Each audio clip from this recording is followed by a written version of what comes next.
나는 전능하신 아버지 하나님 천지의 창조주를 믿습니다. 나는 그의 유일하신 아들 우리 주 예수 그리스도를 믿습니다. 그는 성령으로 잉태되어 동정녀 마리아에게서 나시고 본디오 빌라도에게 고난을 받아 십자가에 못 박혀 죽으시고 장사된 지 사흘 만에 죽은 자 가운데서 다시 살아나셨으며 하늘에 오르시어 전능하신 아버지 하나님 우편에 앉아 계시다가 거기로부터 살아있는 자와 죽은 자를 심판하러 오십니다. 나는 성령을 믿으며 거룩한 공교회와 성도의 교제와 죄를 용서받는 것과 몸의 부활과 영생을 믿습니다. 아멘.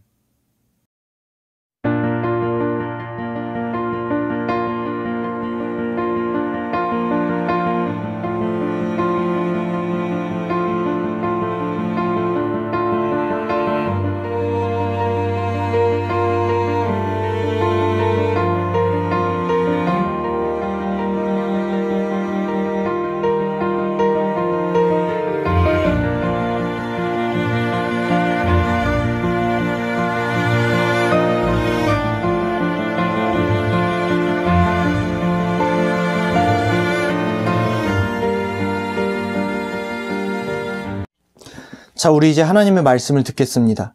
오늘 전도사님과 함께 나눌 말씀은요, 우리 교리 공부를 잠깐 하기 전에 지금이 사순절 기간이거든요. 이 사순절 기간은 뭐냐면 예수님의 부활 전 40일을 예수님의 십자가의 길을 묵상하면서 우리의 죄에 대해서 생각을 하면서 예수님께서 우리를 위해 얼마나 사랑하시는지에 대해서 묵상하는 시간이에요.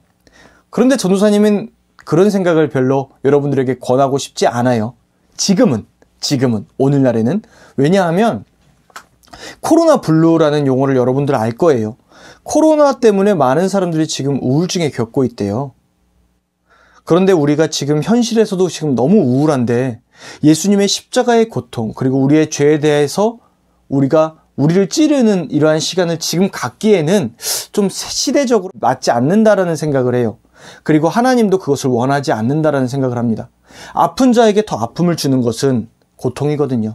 그래서 전도사님은 이 말씀을 통해서 여러분들이 예수님께서는 우리의 아픔을 공감하시는구나 라는 생각을 가지길 원합니다. 코로나 블루로 인해서 우울증 환자들이 많대요. 그리고 무엇보다 공황장애에 걸린 사람들이 그 비율이 굉장히 높다고 합니다. 이 공황장애는 뭐냐면 예기치 못한 사건으로 인해서 그것을 생각함으로써 내가 공황 상태에 빠지는 거예요. 그것이 계속 지속되는 거죠. 대다수가 어떤 문제 때문에 생겨나냐면 내가 잃는 것에 대한 고통 그리고 죽음에 대한 공포에서 찾아옵니다. 내가 가지고 있는 소중한 것을 잃는다는 공포와 죽음에 대한 공포, 이 두 가지로 찾아온대요. 그러니 코로나 블루가 우리에게 주어지는 이 우울과 공황장애가 큰 것은 당연하죠. 코로나로 인해서 우리가 죽을 수도 있고 코로나로 인해서 지금 현재 경제적으로 어려움이 닥쳐오니까 내가 가지고 있는 소중한 것들을 잃어버리지 않을까라는 두려움, 오늘날 시대와 딱 맞는 이러한 고통입니다. 전도사님도 중학교 1학년 시절에는 공황장애가 있었어요. 어떤 것 때문이었냐면 전도사님 어렸을 때 굉장히 빈약했거든요. 부모님 말에 의하면 전도사님이 초등학교 3학년 때까지 응급실을 자주 다녔대요. 그래서 굉장히 빈약했습니다. 건강이 굉장히 좋지 않았어요. 그런데 이제 초등학교 4학년 때 녹용 먹고 갑자기 건강이 좋아져가지고 이게 막 갑자기 살이 겁나 찌면서 이게 막 너무 건강해서 탈이 되었습니다. 그런데 중학교 1학년에 딱 들어오게 되자 전도사님이 삶에 대해서 생각을 하게 됐거든요. 특히 죽음에 대해서 생각하게 됐어요.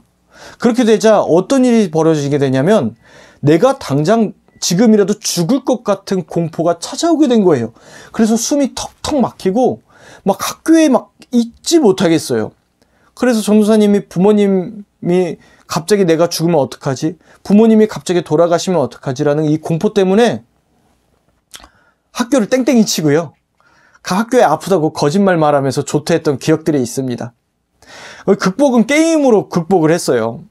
뭐 하나님으로 극복을 한 거 아닐까 그런 거룩한 얘기가 아니라 이게 게임으로 극복을 했거든요. 게임 중독에 빠졌어요. 게임 아이템에 대한 소망. 지금의 내 현실은 언젠간 죽음이라는 공포가 찾아온다. 라는 이것에 도망치기 위해서 전도사님이 게임에 중독된 거거든요. 리니지라는 게임을 여러분 아실 거예요. 전도사님 중학교 때 거기에 빠져가지고 게임에 대해 소망을 했죠. 뭐 아이템 더 먹고 막 내가 더 강해지고 우와 내가 희귀한 아이템을 얻었다. 이 기쁨 때문에 사실 죽음에 대한 공포, 삶에 대한 잃어버림에 대한 공포는 없어졌어요. 그런데 여러분 잘 들으세요. 전도사님 게임이 좋다라고 얘기하는 것이 아니라 내 삶에 대한 회피로서 게임을 바라보게 된 거거든요. 공황장애, 삶에 대한 이 현실, 내가 마주한 이 현실이 너무나 싫어서 가상의 세계로 도망친 거예요, 전도사님은. 그래서 전도사님이 이 시기가 대학교 때까지 많이 걷어요. 게임 중독이 아니라 어떤 거냐면 내 삶에서 도망치기 위한 순간. 그래서 전도사님은 우울을 사랑했습니다. 전도사님이 대학교 1학년 때까지 정말로 좋아했던 락 가수가 한 명 있는데 게리 무어라고 이 굉장히 블루스 락, 우울한 락의 창시자거든요. 그 사람 음악에 탐닉하면서 우울감에 끊임없이 생각하고 빠져들었던 기억이 나요. 우울함, 그 마음 아픔, 그 괴로움. 그런데 그게 나를 죽였습니다. 그 삶이 싫어서 삶을 더 이어가기 위해서 우울함에 빠져버렸던 거죠. 그래서 전도사님 정신건강에 전도사님 대학교 시절까지 생각을 해보면 그렇게 좋지 않았던 기억이 나요. 여기에 대한 해결점은 바로 예수님이었거든요. 그분이 나와 함께하는 그 이 땅에 대한 즐거움, 누림, 그리고 그분이 내게 주신 사랑, 그리고 천국에 대한 소망. 이것이 바로 나의 현실을 마주하게 됐고 직면하게 됐고 나에 있는 패배감과 절망과 아픔을 이겨낼 수 있는 소망을 전도사님은 얻었습니다. 이것은 전도사님이 거의 전도사가 딱 되기 직전 그때 알았던 거예요. 전도사님이 신학교에 간다고 해서 예수님을 정말로 믿었다고 해서 그분에 대한 정말로 확실한 복음에 대한 기쁨을 사실 전도사님은 그 전까지는 알지 못했거든요. 오늘에 있는 이 본문은 우리에게 주는 의미가 큽니다. 예수님이 어떻게 된 거죠? 오늘 27장 바로 32절부터 44절까지 오늘의 본문의 말씀은 예수님께서 십자가에 못 박혀 죽으시기까지의 과정이에요. 이걸 보면 참으로 우울해요. 사실은 우울한 거예요. 예수 메시아가 이 땅에 오셨어요. 이 땅에 있는 많은 인류를 구원하기 위해 오셨어요. 그런데 그분의 패배자의 모습이 여기 기록되어 있는 거예요. 십자가에 못 박히셨어요. 옷을 벗기셨어요. 흉포를 입혔어요. 가시관을 입혔어요. 머리에 씌웠어요. 갈대를 오른손에 들고 그 앞에 무릎을 꿇게 하고 희롱하여 이르되 유대인의 왕이여 평안하라 하면서 침 뱉고 갈대를 빼앗고 머리를 치고 홍포를 찍고 십자가에 벌거벗긴 상태에서 십자가에 못 박혀 죽으시는 예수님의 모습. 그 전의 과정, 사랑하는 제자들에게 버림당했어요. 여러분, 전도사님이 소중한 것에 대한 잃은 거에 대한 공포를 얘기했잖아요. 여러분들도 알 거예요. 배반에 대한 아픔. 예수님은 알았어요. 누구보다 알았거든요. 사랑하는 베드로, 사랑하는 가룟 유다. 이 제자들이 예수님 버리고 도망갑니다. 특별히 가룟 유다가 원래는 회계의 직분을 맡았거든요. 돈을 맡은 자예요. 이 돈을 맡은 자는요, 여러분 생각하기에는 그냥 아무나 이렇게 주는 그런 직분이 아니라 꼼꼼하고요, 무엇보다 믿을 만한 사람입니다. 책임감 있는 사람이에요. 절대 배신당하지 않을 사람에게 돈을 주는 겁니다. 왜냐하면 예수님을 죽이려고 많은 사람들이 혈안이 되어 있을 때 그 자금의 출처, 예수님을 제자들에 대한 식료품을 사거나 가난한 자들에게 구제하는 그 모든 돈의 출처는 가룟 유다가 알고 있는 거거든요. 그러니 어떤 거예요? 가룟 유다? 진짜 믿을 만한 사람이었던 겁니다. 예수님을 절대 버리지 않을 자였던 거예요. 그러던 그가 어떻게 되는 거예요? 예수님을 겨우 은 30에 팔아버린 거예요. 예수님을 배반한 거죠. 가룟 유다가 보기에는 예수님은 더 이상 메시아가 아닌 것 같았어요. 그래서 그분을 팔고 세상에서 농사 지으면서 살기로 가룟 유다는 결단했던 겁니다. 예수님은 그것을 진작에 아셨죠. 그러니 얼마나 마음이 아팠을까. 그러나 그분은 사람을 의지하지 않았고 언제나 하나님을 의지했습니다. 그러나 그럼에도 불구하고 베드로가 예수님을 부인했을 땐 그분은 참 가슴이 아프셨을 거예요. 예수님의 죄명은요, 유대인의 왕, 정치범이에요. 정치의 속으로서 로마라는 이러한 정치의 세력 중에서 위협이 되는 자, 로마의 이런 반란을 일으키는 자가 바로 십자가에 못 박혀 죽습니다. 그런데 오늘 성경에 나오는 빌라도는 예수님의 말씀을 들으니 이 사람은 로마에 대해 위협이 되는 사람이 아니구나. 이 사람은 하나님의 나라, 하나님의 왕국을 전파하는 자구나 라는 것을 깨달았어요. 그래서 예수님을 놓아주려고 했어요. 그런데 이스라엘 백성들이 뭐라고 했냐면, 아니요, 저 사람을 죽여주십시오. 우린 저 사람을 왕으로 섬기지 않겠습니다. 차라리 바라바를 놓아주십시오 라고 말했습니다. 다시 말해서 그들은 하나님 나라, 온전한 하나님 나라의 이런 말씀을 듣기 싫었던 거예요. 이스라엘 백성은 그저 이스라엘을 최고의 광대국으로 만들어서 로마를 정벌하고 정복하고는 침략자 예수, 메시아, 그걸 원했던 겁니다. 그러자 근데 그런 예수님이 아니니까 버림당한 거죠. 하나님 또한 버림당한 겁니다. 그분은 많은 사람을 치유한 것밖에 없어요. 이스라엘 다시금 회복하시려고 한 것밖에 없어요. 당시 했던 소외계층, 절름발이, 가난한 자, 문둥병자, 나병인들, 그들을 살린 것밖에 없습니다. 그리고 하나님 나라의 나라의 율법을 제대로 말씀하신 것밖에 없어요. 하나님과 친밀해지라는 말씀밖에 하신 것밖에 없어요. 그런데 이스라엘 백성들이 어떻게 했다? 버렸다. 심지어 예수님이 십자가에 못 박혀 죽으실 때는 누구에게 버림당했냐면 하나님한테 버림당했습니다. 왜 하나님한테 버림당했을까요? 예수께서 십자가에 못 박혀 죽으신다는 건요, 우리의 죄를 대신해서 지신다는 거거든요.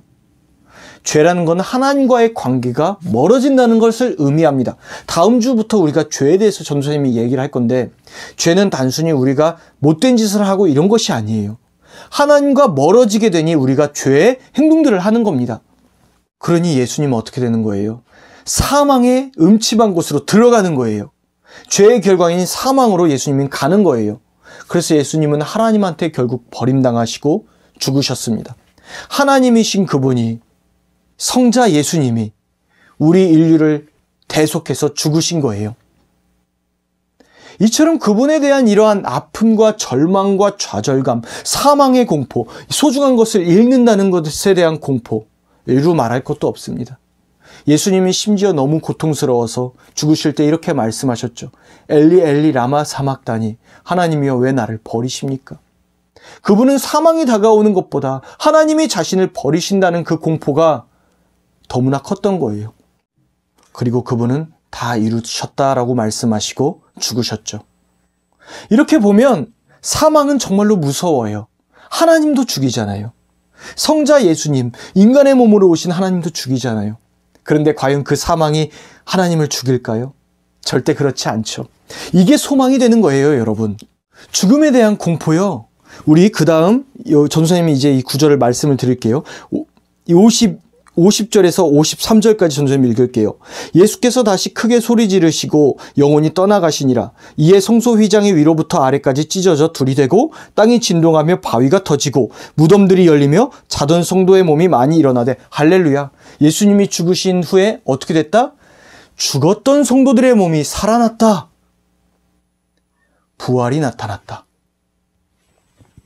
53절, 예수의 부활 후에 그들이 무덤에서 나와서 거룩한 성에 들어가 많은 사람에게 보이니라. 예수님의 죽음은 사실 죽음이 아니라, 사망의 값이 아니라, 그분은 사망의 값을 다 치르시고 뭐 했다?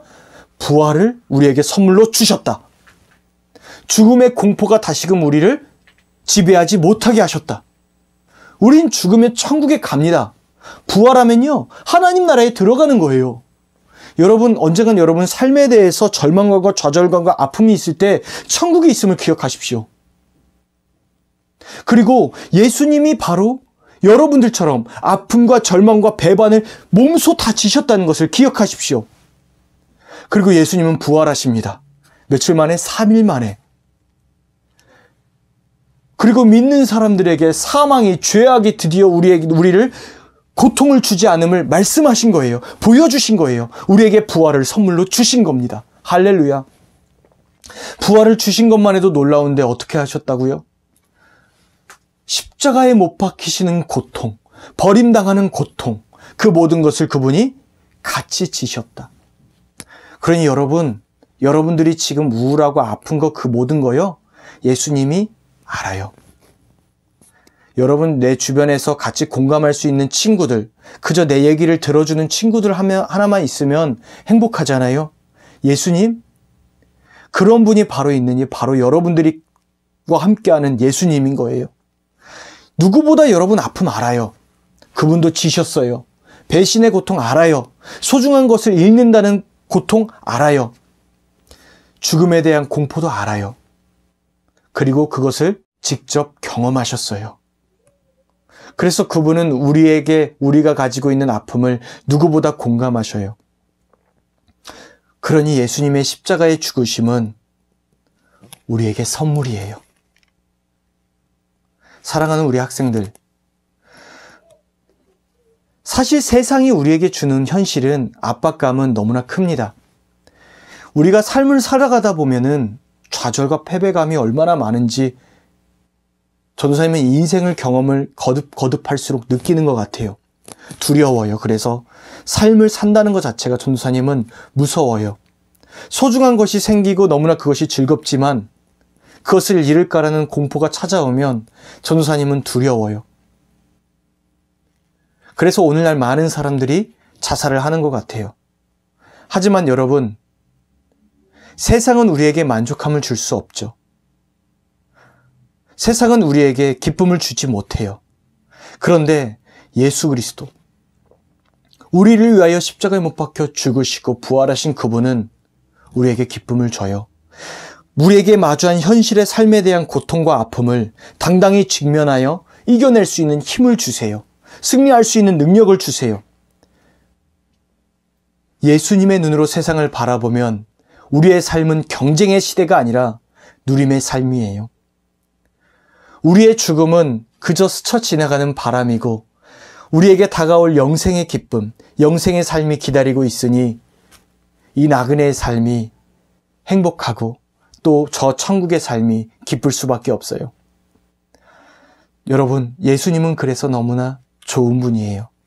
그리고 무엇보다 여러분들과 함께하고 계시는 그 예수님이 여러분들의 선물이라는 걸 기억하시길 바랍니다. 코로나 물로로 많이 우울할 거예요. 특별히 가정 가운데에서 우울한 친구들도 있고요. 어쩌면 친구들과의 관계 가운데 우울한 친구들도 있을지도 모르겠어요.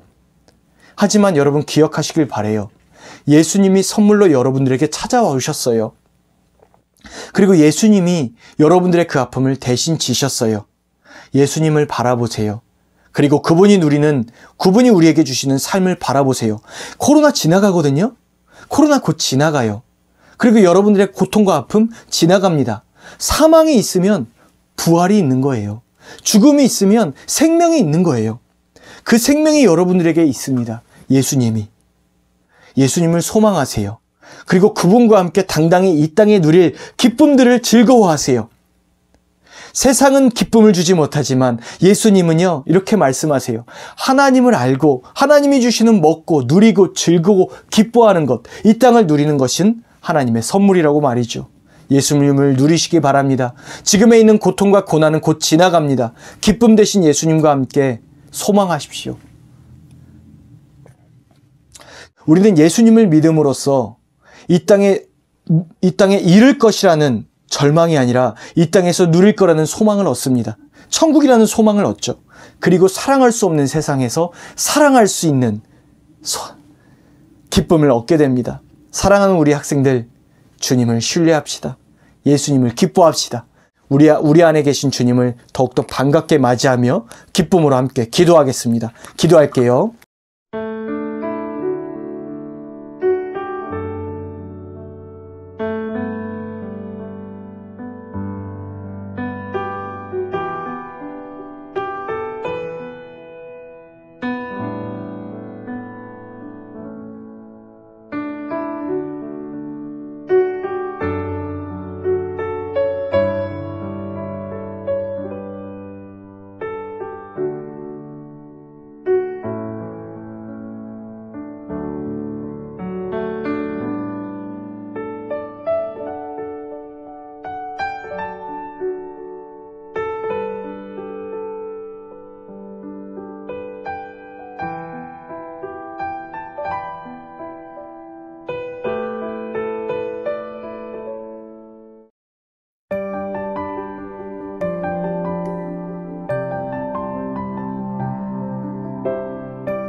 하늘에 계신 우리 아버지, 아버지의 이름을 거룩하게 하시며 아버지의 나라가 오게 하시며 아버지의 뜻이 하늘에서와 같이 땅에서도 이루어지게 하소서.